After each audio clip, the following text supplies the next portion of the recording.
Bike வாங்கிட்டு ரொம்ப நாளாவே ஸ்க்ரீன் கார்டு ஓட்டணும்னு சொல்லிட்டு நான் பார்த்துட்டு இருந்தேன். ஸோ அப்பதான் ஃப்ரெண்ட்ஸனோட அந்த கேடிஎம்மோட 200, 250, 390 ப்ளஸ் அட்வென்ச்சர் சீரிஸ்க்கான அந்த ஸ்க்ரீன் கார்டு வந்து கிடச்சிச்சு. ஸோ இந்த ஸ்க்ரீன் கார்டு பார்த்தீங்கன்னா, எல்லா டைப்ஸ் ஆஃப் கேடிஎம் மாடல்ஸ்க்கு வந்து நம்ம போட்டுக்கலாம். ஸோ 2 ஸ்க்ரீன் கார்டு குடுத்துருந்தாங்க. உள்ளேயே அதுக்கான wipe covers, plus bubble remover, அதே சமயம் பார்த்தீங்கன்னா, மைக்ரோ ஃபைபர் கிளாத்துன்னு சொல்லி எல்லாமே குடுத்துருந்தாங்க.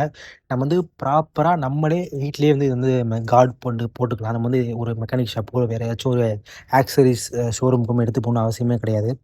சிம்பிள் ஈஸி தான். நீங்க வந்து ஸ்க்ரீன் கார்ட பிரிச்சு ஒட்டிட்டு, பபுள் வந்தா பபுள் வச்சு ரிமூவ் பண்ணிட்டு, நீங்க பக்காவா அப்ளை பண்ணிக்கலாம். ஆனா என்னன்னா, நீங்க டஸ்ட் பார்ட்டிகளோ வேற எதுவும் அது இல்லாம நீங்க பார்த்துக்கணும். ஏன்னா ஒன்ஸ் நீங்க ஒட்டிட்டீங்க அப்டின்னா, இது வந்து கொஞ்சம் எடுக்கிறது கொஞ்சம் கஷ்டம். ஏன்னா நீங்க எடுக்கும்போது டிஸ்ப்ளே முதற்கொண்டு ஸ்க்ராட்ச் ஆகுறதுக்கு நெறைய வாய்ப்புகள் இருக்கு. நீங்க வந்து வேற ஏதாச்சும் டூல்ஸ் வச்சு எடுக்குறீங்க அப்டின்னா, ஸோ நீங்க ஒட்டும்போது பார்த்து பொறுமையா ஓட்டணுங்க.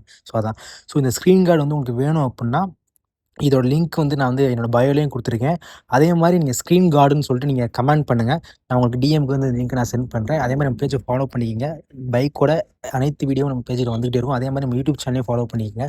அதோட லிங்க்கும் என்னோட பயோல இருக்கு. ஸோ பார்க்கலாம்.